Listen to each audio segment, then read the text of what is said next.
Hello guys, welcome to my channel the study bridge. Welcome है आप लोगों का।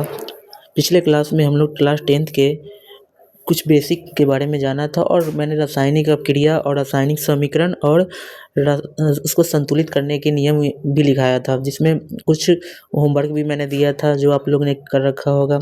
आज हम लोग और भी एग्जाम्पल देंगे और उसको संतुलित करेंगे और संतुलित करना हम लोग साथ में सीखते हैं। चलिए देखते हैं।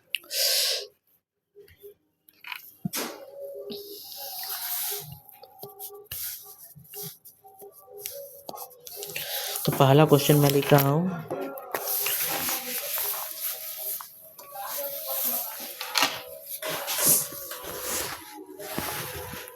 क्वेश्चन नंबर 1 है,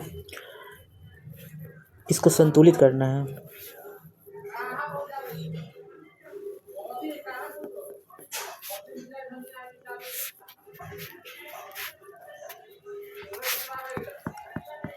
पहला क्वेश्चन ये है। सेकेंड क्वेश्चन,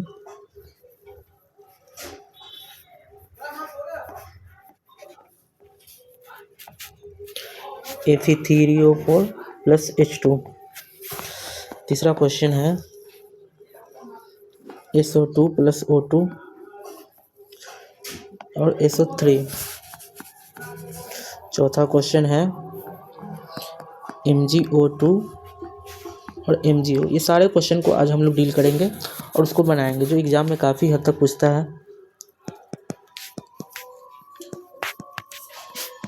FeCl2 और FeCl3। छठा नंबर क्वेश्चन है, एल्युमिनियम है और H2SO4 है।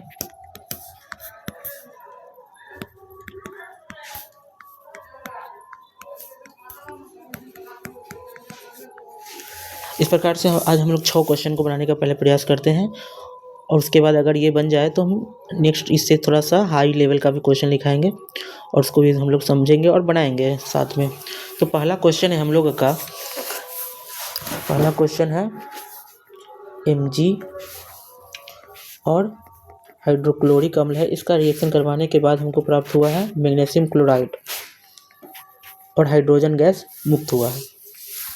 देखिए, इस क्वेश्चन को हमको संतुलित करने के लिए अभी संतुलित है या नहीं है उसको तो पहले हम लोग देखेंगे, संतुलित है कि नहीं। इसके लिए पहले हम लोग देखेंगे इसमें किस प्रकार से इसको पहचानने का तरीका है। तो इसमें हम देखेंगे प्रत्येक तत्व के परमाणु, और जब भी देखेंगे तो हम प्रतिफल साइड और अभिकारक साइड दोनों तरफ देखेंगे। मतलब दोनों ओर देखना है जो हमें प्रत्येक तत्व की परमाणुओं की संख्या समान है या नहीं है। तो देखिए, पहले देखते हैं मैग्नीशियम। यहाँ पर मैग्नीशियम की संख्या कितनी है? 1 है। हाइड्रोजन की संख्या कितनी है? 1 है। क्लोरीन की संख्या कितनी है? 1 है। इधर देखेंगे तो इधर मैग्नीशियम की संख्या 1 है, क्लोरीन की संख्या यहाँ पे हमारे पास 2 है और हाइड्रोजन की संख्या यहाँ पर हमारे पास 2 है। इस प्रकार देखिए, यहाँ पे क्लोरीन 1 है, यहाँ पे क्लोरीन 2 है। मैग्नीशियम तो 1 है, कोई दिक्कत नहीं है इसमें। क्लोरीन यहाँ पे 1 है, यहाँ पे 2 है। इस प्रकार से क्लोरीन को हमको 2 करने के लिए मुझे क्या करना पड़ेगा? तो यहाँ पर मैंने लिखाया था जो गुणक के रूप में इस्तेमाल करते हैं हम कोई भी अंक को और उसको परिवर्तित कर सकते हैं। तो ये यहाँ 2 से अगर हम गुणा कर देते हैं अगर, तो क्या हो जाएगा? 2 हमारे पास क्लोरीन आ गया। अब कितना क्लोरीन यहाँ पे आ गया? तो हमारे पास क्लोरीन की संख्या अब 2 आ गया। कितने आ गए? 2। इस प्रकार क्लोरीन की संख्या बराबर हो गया।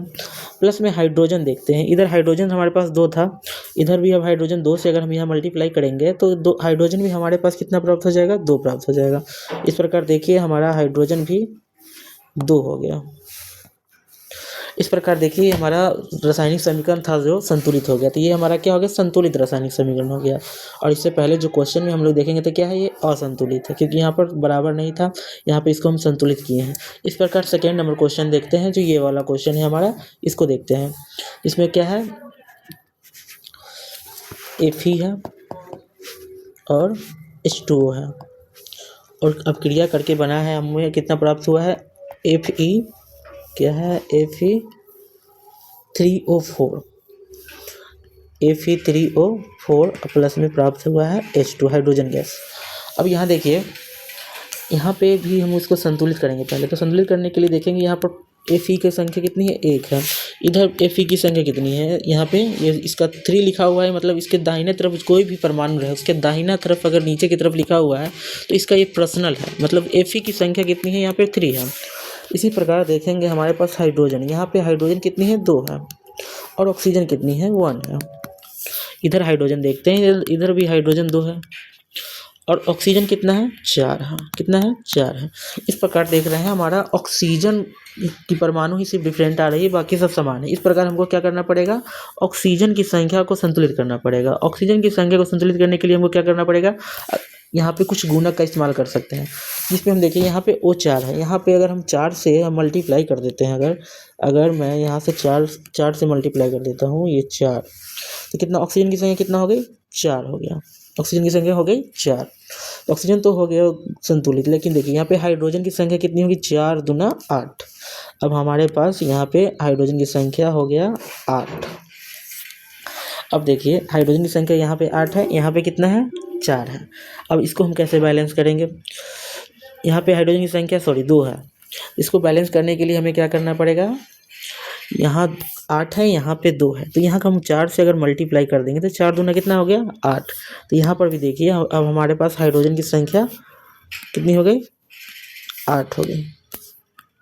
तो देखिए यहाँ पे हाइड्रोजन की संख्या 8 है, इधर भी हाइड्रोजन की संख्या 8 है, O 4 है, Fe 3 है, यहाँ पर Fe यहाँ पे क्या है, 1 है, और हाइड्रोजन 8 हो गया, ऑक्सीजन 4 हो गया। लेकिन Fe भी मेरा अभी भी डिफरेंट है यहाँ पे, क्योंकि Fe कितना है, 3 है, और यहाँ पे हमारे पास 1 ही है। तो अगर हम यहाँ 3 से मल्टीप्लाई कर देते हैं तो हमारा इधर Fe भी क्या हो गया, 3 हो गया।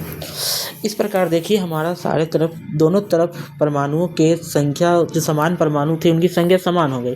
इस प्रकार ये जो हमारा रासायनिक अपक्रिया प्राप्त हुआ, ये रासायनिक अपक्रिया, ये हमारा क्या प्राप्त हुआ है, संतुलित रासायनिक समीकरण प्राप्त हुआ है। और इससे पहले ये क्या था, ये इस रूप में था तो असंतुलित था। क्या था, असंतुलित। इस प्रकार मैंने 2 रासायनिक समीकरण को संतुलित कर दिया। अब तीसरा क्वेश्चन को देखते हैं, जिसमें है SO2, उसका क्रिया कराएं O2 से, तो हमें प्राप्त हुआ है SO3। अब इसको हम बैलेंस करते हैं, देखिए कैसे करते हैं, तो देखते हैं नेक्स्ट पेज में हम इसको समझते हैं। तो हमारे पास है क्या क्वेश्चन था, SO2 प्लस O2, और अपक्रिया करने के बाद प्राप्त हुआ था SO3। अब इसको हम पहले तो जांच करेंगे ये आखिरकार संतुलित है या नहीं है। अगर संतुलित नहीं होगा तो हम इसको असंतुलित, अगर असंतुलित नहीं होगा तो हम इसको संतुलित करने का प्रयास करेंगे। तो देखते हैं इसमें दोनों तरफ पहले परमाणु की संख्या को देखें। जैसे इधर सल्फर S कितना है, 1 है, इधर S कितना है, 1 है, इधर O से देखेंगे O, यहाँ पे O 2 है, यहाँ 2, कितना हो गया, 4। इधर भी ऑक्सीजन को देखेंगे, कितना है हमारे पास, 3 है। इस प्रकार देखेंगे हम, ये यहाँ पे सल्फर की संख्या तो यहाँ पे बराबर हो गई, लेकिन ऑक्सीजन की संख्या डिफरेंट है। ऑक्सीजन की संख्या को हमको बराबर करने के लिए क्या करना पड़ेगा, यहाँ 4 है, यहाँ पे 3 है। तो इस प्रकार हम कोई ऐसा अंक से यहाँ पे गुना करेंगे जो दोनों तरफ बराबर हो जाए, तो कुछ गुणक का हम यूज करेंगे। तो देखिए यहाँ पे अगर हम, एक तरीका है, जैसे अगर दोनों में हमारे पास एक ऑड प्राप्त हो, एक ऑड नंबर प्राप्त हो, एक इवन नंबर प्राप्त हो, तो उसका सबसे अच्छा तरीका क्या है, दोनों का हम एलसीएम निकाल लेते हैं। जैसे कि इन दोनों का एलसीएम निकालेंगे तो कितना आएगा, 4 3 12 आता है। अब हम ऑक्सीजन की संख्या को 12 करना है, तो यहाँ पर देखिए ऑक्सीजन की संख्या 3 है, हमको 12 करना है। तो 12 करने के लिए हम क्या करेंगे, यहाँ से 4 से गुना करेंगे। किससे, 4 से। देखिए तो 4 दिए क्या हो गया हमारे पास, ऑक्सीजन की संख्या 12 हो गया। तो अब हम ऑक्सीजन की संख्या को क्या लिखेंगे, जो ऑक्सीजन की संख्या हमारे पास प्राप्त हुआ है सो क्या है, 12। और सल्फर की संख्या कितना हो गया है, सल्फर की संख्या हमारे पास 4 हो गया सल्फर की संख्या। इस प्रकार देखिए इधर 4 हो गया सल्फर, ऑक्सीजन हो गया 12। अब इधर भी ऑक्सीजन को 12 करने के लिए हमको क्या करना पड़ेगा, यहाँ पे तो 2 है हमारे पास ऑलरेडी है। अगर हम यहाँ पे सल्फर देंगे, सल्फर यहाँ पे हमारे पास कितना है, 4 है, इधर कितना है, सिर्फ 1 है। तो इधर हमको क्या करना पड़ेगा, 4 से गुना करना पड़ेगा। अगर हम 4 से गुना करते हैं तो 4 तो सल्फर हो गया हमारे पास, हो गया ना। लेकिन ऑक्सीजन की संख्या देखेंगे तो 4 दूना 8, 8 2 10 ही आ रहा है यहाँ पे हमको, लेकिन कितना करना है, 12 करना है। तो 12 करने के लिए हम क्या करेंगे, 4 दूना 8, और ये इसको 4 करना पड़ेगा तभी तो 8 4 12 होगा। तो हम यहाँ 2 से मल्टीप्लाई कर देंगे, तो क्या हो गया, 2 दूना 4, और यहाँ 4 दूना 8, तो 4 दूना 8 ऑक्सीजन, इधर 2 दूना 4 ऑक्सीजन, कितना हो गया, 12। इधर भी क्योंकि 4 3 12 ऑक्सीजन है। इस प्रकार हमारा रासायनिक समीकरण अब संतुलित हो चुका है। देखिए दोनों तरफ तत्वों की परमाणु की संख्या अब हमारे पास बराबर प्राप्त हो चुका है। इस प्रकार ये हमारा क्या हो गया, संतुलित रासायनिक समीकरण हो गया। इस प्रकार नेक्स्ट देखते हैं हम लोग। नेक्स्ट क्वेश्चन है हमारे पास, क्या लिखा था मैंने क्वेश्चन नेक्स्ट, Mg और O2, Mg और O2 का करते हैं। Mg O2 ज़्यादा हार्ड नहीं है, पहले भी मैंने इसको बताया है। जैसे देखिए मैग्नीशियम है और ऑक्सीजन है, इससे अब क्रिया करने के बाद MgO बना। अब देखिए यहाँ पे ऑक्सीजन 2 है, यहाँ पे ऑक्सीजन 1 है, हम यहाँ 2 से मल्टीप्लाई कर देंगे नॉर्मली, क्या हो गया, मैग्नीशियम भी 2 हो गया, ऑक्सीजन भी 2 हो गया। अब मैग्नीशियम में हम 2 से गुना कर देंगे, हो गया यहाँ पे। तो मैग्नीशियम की संख्या कितनी हो गई, 2, ऑक्सीजन की संख्या कितनी हो गई, 2, और इधर भी मैग्नीशियम की संख्या कितनी है, 2, और ऑक्सीजन की संख्या है 2। ये क्वेश्चन मैंने पहले ही करा रखा था, इसलिए इसको उतना डिटेल्स में नहीं बताया मैंने, और इसको पिछला क्लास में देख लीजिएगा, मैंने ये बताया है इसको डिटेल्स में टोटल। अब ये क्वेश्चन को देखते हैं, Fe और Cl2 अब क्रिया करने के बाद बना है FeCl3, तो इसको समझते हैं।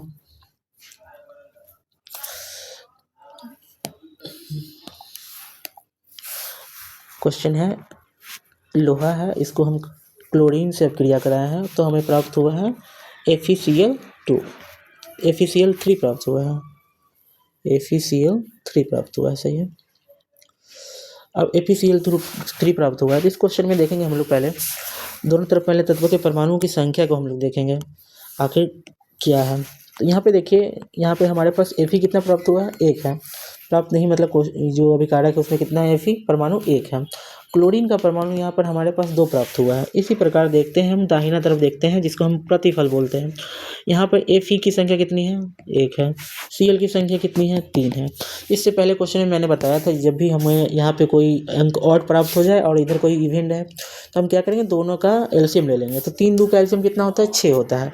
अब हमको 6 को पूरा करना है, 6 परमाणु पुराना है क्लोरीन का, तो 6 परमाणु पुराने के लिए क्लोरीन का हम क्या करेंगे, यहाँ पे 3 है, अगर हम 2 से यहाँ पे गुना कर देते हैं तो हमारे पास क्लोरीन की संख्या कितनी हो गई, 6 हो गई, क्या हो गई, 6। अब यहाँ पर हम 6 लिख सकते हैं, कोई टेंशन नहीं है।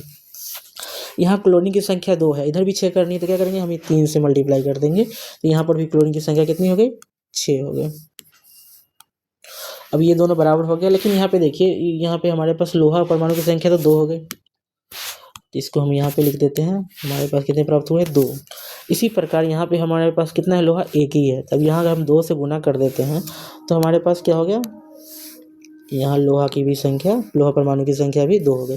इस प्रकार देखिए हमारा जो ये रासायनिक समीकरण था, ये क्या हो गया, हमारा बैलेंस हो गया, यानी संतुलित हो गया। देखिए क्वेश्चन को देख लीजिए, और इसको जो मैंने बनाया सॉल्व करके ये देख लीजिए, ये हमारा क्या हो गया, संतुलित रासायनिक समीकरण हो गया, और वो क्या था, असंतुलित रासायनिक समीकरण था। इसी प्रकार हम लोग अब अंतिम क्वेश्चन पे, अंतिम पड़ाव पे पहुंच चुके हैं। अब ये क्वेश्चन को हम लोग डील करेंगे, जो लास्ट क्वेश्चन है और काफ़ी इम्पोर्टेंट क्वेश्चन है, जो देखने से थोड़ा सा लगेगा जी हमसे नहीं बन पाएगा, लेकिन इसको हम लोग बना के छोड़ेंगे, चाहे जो हो जाए, डरना नहीं है। तो देखिए क्वेश्चन हमारा क्या है, एल्युमिनियम, क्वेश्चन क्या है, एल्युमिनियम है। एल्युमिनियम का अभिक्रिया हम लोग जब करवाए हैं H2SO4 से, यानी सल्फ्यूरिक अम्ल से, तो हमको प्राप्त हुआ है Al2SO4 का होल थ्राइस है, यहाँ पे 3 है मतलब इसको होल थ्राइस बोलेंगे, और हाइड्रोजन, और क्या है, हाइड्रोजन गैस मुक्त हो रहा है यहाँ पे, क्योंकि कोई भी धातु अगर अम्ल से अभिक्रिया करेगा तो हाइड्रोजन गैस मुक्त होगा ही। ये तो पढ़ेंगे हम लोग नेक्स्ट चैप्टर में, अच्छे से डिटेल्स में इसको पढ़ेंगे। अब देखिए यहाँ पर ये क्रिया को हम पहले देखते हैं क्या संतुलित है या नहीं है, इसको देखना पड़ेगा। तो देखिए यहाँ पर देखते हैं पहले हम लोग एल्युमिनियम, एल्युमिनियम परमाणु हमारे पास कितना है, 1 है, और हाइड्रोजन परमाणु कितनी है हमारे पास, बस यहाँ पे 2 है। सल्फर कितनी है, यहाँ पे 1 है। ऑक्सीजन कितनी है, 4 है। कोई भी तत्व के परमाणु का जो पर्सनल होता है उस परमाणु, उसके दायां तरफ लिखा होता है। जैसे ये देखिए, इसके दायां तरफ क्या 4 लिखा हुआ है, मतलब ये सिर्फ ऑक्सीजन के बारे में लिखा हुआ है, जो ऑक्सीजन कितना है, 4 है हमारे पास। इस प्रकार देखते हैं हम लोग एल्युमिनियम इधर कितना है, एल्युमिनियम यहाँ पे 2 दिख रहा है हमको, 2 लिख दिए। यहाँ देखिए सल्फर है, सल्फर यहाँ पे ये पर्सनल है कि ब्रैकेट लगा हुआ है, इसका मतलब क्या है, इस सब के लिए है। तो सल्फर यहाँ पे हमारे पास कितना हो गया, 3 है, कितना है, 3 है। ऑक्सीजन कितना है हमारे पास, 4 और 4 3 12, तो ऑक्सीजन हमारे पास 12 है। और क्या बच गया हमारा, हाइड्रोजन बच गया, हाइड्रोजन हमारे पास 2 है। तो ये हाइड्रोजन तो हमारा संतुलित है, इसमें कोई दिक्कत नहीं है। ये जो भी संतुलित करना है हमको, यहाँ पे क्या करना है, ऑक्सीजन को करना है, और सल्फर को करना है, और एल्युमिनियम को करना है। इसके लिए हम लोग क्या कर सकते हैं, देखिए इसको क्या करेंगे, अगर हम यहाँ 2 से गुना कर देंगे, 2 से मल्टीप्लाई कर देते हैं तो हमारे पास एल्युमिनियम कितना हो गया, 2 प्राप्त हो गया। एल्युमिनियम हमारे पास कितना हो गया, 2 हो गया। इसी प्रकार देखते हैं, एल्युमिनियम तो हो गया यहाँ पे। हाइड्रोजन, हाइड्रोजन इधर 2 है, इधर भी 2 है, इसका कोई टेंशन नहीं है। अब सल्फर को देखते हैं, सल्फर इधर कितना है, 3 है, यहाँ 1 है। अब हम क्या करें, जो सल्फर जो हमारा 3 है, यहाँ पर भी सल्फर 3 हो जाए। अगर हम यहाँ 3 से अगर गुना करते हैं, 3 से गुना करेंगे तो कितना हो गया, ये हाइड्रोजन तो 6 हो गया। कितना हो गया हाइड्रोजन, हाइड्रोजन 6 हो गया। अगर हाइड्रोजन 6 हो गया तो इसको मिटाएंगे और इसको हम सही कर देते हैं। तो हाइड्रोजन हमारे पास कितना प्राप्त हुआ, 6। अब इधर भी हाइड्रोजन को 6 करने के लिए करना, मल्टीप्लाई करना पड़ेगा 3 से, तो 3 दूना 6 हो गया। इधर भी हाइड्रोजन कितना हो गया, 6 हो गया, 6। अब देखिए एल्युमिनियम और हाइड्रोजन हमारा संतुलित हो चुका है। अब हमको सल्फर को देखना है। यहाँ पे सल्फर 3 से मल्टीप्लाई किए तो सल्फर कितना हो गया, 3 हो गया। तो सल्फर का भी संख्या हमारे पास कितना हो गया, यहाँ पे 3 हो गया। अब देखिए इसको भी हम सुधार देते हैं, कितना है, 3 है। तो सल्फर की संख्या भी संतुलित हो गया है गाइज। अब देखिए ऑक्सीजन कितना है, ऑक्सीजन 4/3 हो गया है, और इधर भी ऑक्सीजन 4/3 है। इस प्रकार हमारा जो रासायनिक समीकरण है संतुलित हो चुका है। देख सकते हैं, एल्युमिनियम 2 है हमारे पास, हाइड्रोजन 3 दूना 6 है, सल्फर 3 से मल्टीप्लाई करेंगे, 3 का गुणक होगा तो 3 होगा इसका, 4/3 ऑक्सीजन, ऑक्सीजन यहाँ पे सुधार देता हूँ मैं, 12, 4/3। इधर भी एल्युमिनियम देखेंगे 2 हो गया, Al2 है तो S 3 हो गया, S 3 है हमारे पास, 3 हो गया यहाँ पे। ऑक्सीजन 4/3 हो गया, और हाइड्रोजन 3 दूना 6 हो गया। इस प्रकार हमारा रासायनिक अभिक्रिया संतुलित हो गया। इस प्रकार हम लोगों ने देखा, ये अभी तक का सबसे थोड़ा सा टफ क्वेश्चन था जिसको मैंने डील कराया। इस पे बस इस तरीका, इसका सबसे ईजी तरीका एक तरफ से हम इस प्रकार भी देख सकते हैं। जैसे SO4 की संख्या यहाँ पे कितनी है, 3 है, यहाँ पर कितनी है, 1 है। 3 से नॉर्मली मल्टीप्लाई कर देंगे तो बैलेंस हो जाएगा। लेकिन हमने तौर को इसको सब सीखा है अभी। इस प्रकार आप देखते हैं, अब और भी क्वेश्चन मैं लाऊंगा इससे भी थोड़ा सा टफ, जिसे आपको थोड़ा बना के थोड़ा लगे जहाँ मैंने क्वेश्चन बनाना सीख लिया है। क्योंकि इजी क्वेश्चन तो बन ही जाता है, हम कुछ हार्ड क्वेश्चन को भी डील करते हैं। तो अब 5-6 क्वेश्चन मैं नेक्स्ट सेशन में और लाने की कोशिश करूँगा, और अगले सेशन में मैं कुछ नियम भी लिखाऊंगा, जो आखिर रासायनिक समीकरण जो किस प्रकार लिखा जाता है उसके लिखने के नियम बताऊंगा, और उसके बारे में और डिटेल से पढ़ेंगे।